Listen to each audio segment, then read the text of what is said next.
Hello. I think it's pretty well known that people garden for a variety of reasons, and one of those is to improve their mental health. In today's video, I'm going to have a chat with my husband, Mr. J, and talk about one of the reasons that I garden, and that is SAD, which is Seasonal Affective Disorder. I'm Liz Zorab, and this is Byther Farm.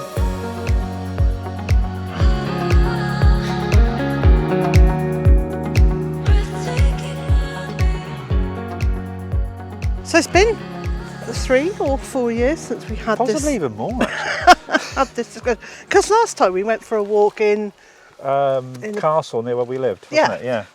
And sat and talked about it. So this is my husband, Mr. J. Hello. Who is ever loving, ever supporting, and actually ever loving of the garden and my gardening. So this conversation, we're not saying any of this to garner sympathy. It's just information, really. I mean, yes, and a bit of awareness raising, and a bit of helping you understand why I'm not necessarily singing and all singing, all dancing all year. All year. I'm not sure I ever am all singing, all dancing, but part singing, part dancing. Seasonal affective disorder affects different people in different ways, but the bottom line is it's a response to the changing seasons, the changing weather patterns, and the light levels, yes. So I can only speak about how that affects me and what goes on in our household, and it will be different for everybody. But I become a bit lower in my mood. I become depressed, not deeply depressed, but mildly depressed, and I also become very sluggish and sleepy, don't I? Yeah, and less interested generally. One thing Liz uses is a light box, so that there is additional boost to the light levels, and I can always tell when she hasn't been using it enough, and I do nag, generally from actually the middle of August or so. Yes, and it's surprising how early in the year I need to start using it, and when I can get out and about on days like this with, oh, look at this sunshine, this is wonderful. A couple of hours outside here really lifts my serotonin levels, but it doesn't last hugely long. I kind of would need this every day right through the winter and for several hours a day. So I was diagnosed with SAD and depression a good 20 years ago, if not possibly 25, and I've had to just learn how to live with it because it's not going anywhere. Our winters are not going to be changing in terms of their light levels. So I've spent a long time developing strategies to cope with it and to make it not unbearable, which means that it's a bit more work for you. It's a little bit more work for me earlier in the year when I've got lots and lots of energy. And we've talked about some of those. So I've talked about batch cooking so that there's food. And now how easy is it to make a meal if I'm really not? If Liz isn't up to cooking or isn't in the mood to cook or just can't be bothered to think about what to eat, there are meals. They're not junk food. They're decent quality meals in the freezer that I, a complete non-cook, it must be said, can grab out, stick in what's his name? Chef Mike, isn't it? It's Chef Mike, the microwave. Chef Mike, and ding, 6 or 7 minutes later, we have something that is edible and good for us. Yes, and as much as possible, I use homegrown food in those meals. And this year, I've got really organised because there's a list of them on the outside of the freezer, so we can just mark off when we've taken one out. So as long as I can recognise what they're actually meant to be. So I do as much as I can with that, and I also just accept that I'm going to be doing less, and I've taken away the pressure of I need to be doing stuff. Oh, there's a spider making its web right across my wife's standing. No, you know what it feels like to be a postman. So I don't put that pressure on me to have to work a normal 9 to 5 working day, and I really do. I kind of go pajama o'clock as soon as we get to dusk, and if that's 3:30 in the afternoon, then I accept that, and I don't give myself a hard time about it anymore. I used to, but I don't anymore, and I just go, I'm going to sleep more. I'm going to sleep more during the winter and hibernate more, because in the summer. Yeah, summer she's up with the lark and bed with the crows. But I think one of the things as well is we as a species probably were designed to hibernate more.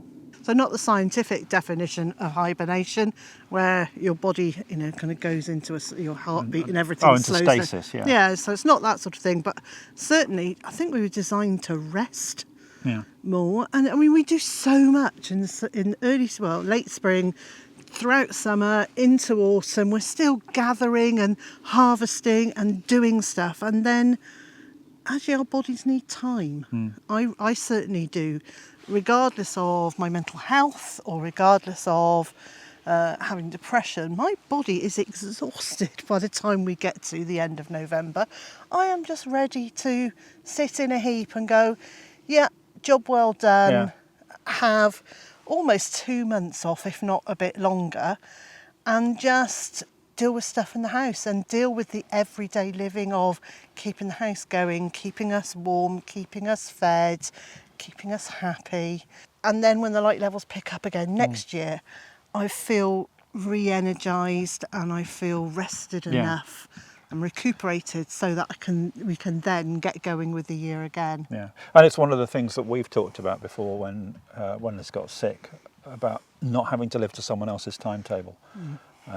And that if you have the luxury of being able to do that. And it is a luxury, and I recognise that. It's a great thing to be able to do. Yeah. I think it's still important to have some structure, though. Some things that you need to get up and do and that have to be done, because that gives a little bit of structure to the day, but you can still take it more easily. When we didn't have any ducks, I very much got into there's no reason to get out of bed in the morning, and that was even like during the summer. Yeah. So in the winter, if I had no reason to get up, I'd probably still be there at 10:30, and then by 3:30 would really be fed up that I hadn't achieved anything during the day. So that's no good for the balance, is it? No.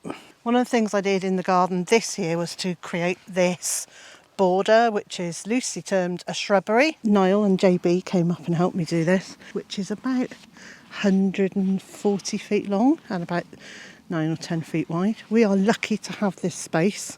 For your sweeping grand gestures.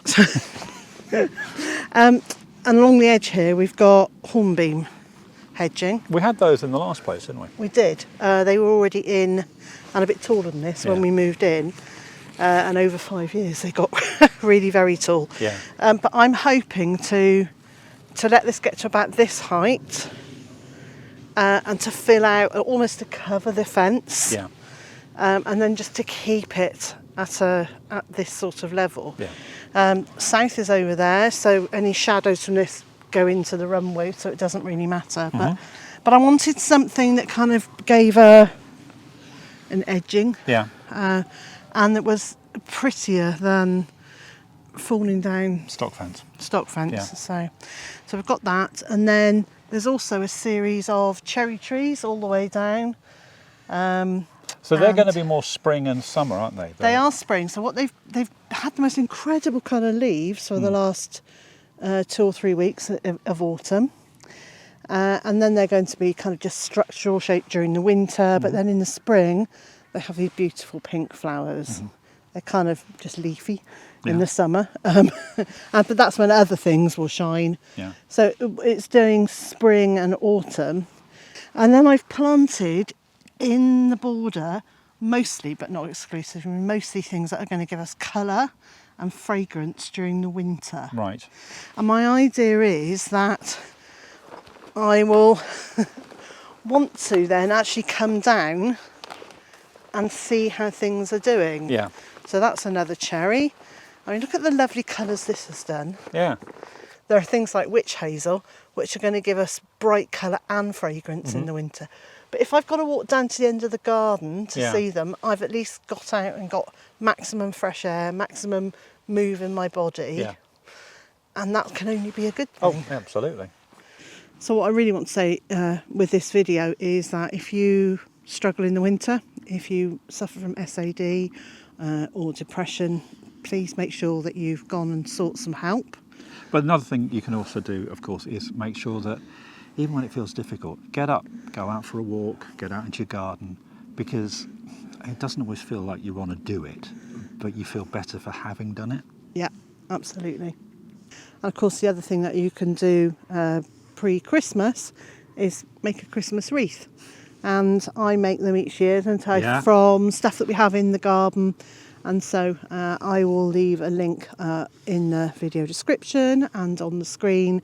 And if you click on that link, it'll take you straight through to my instructional video.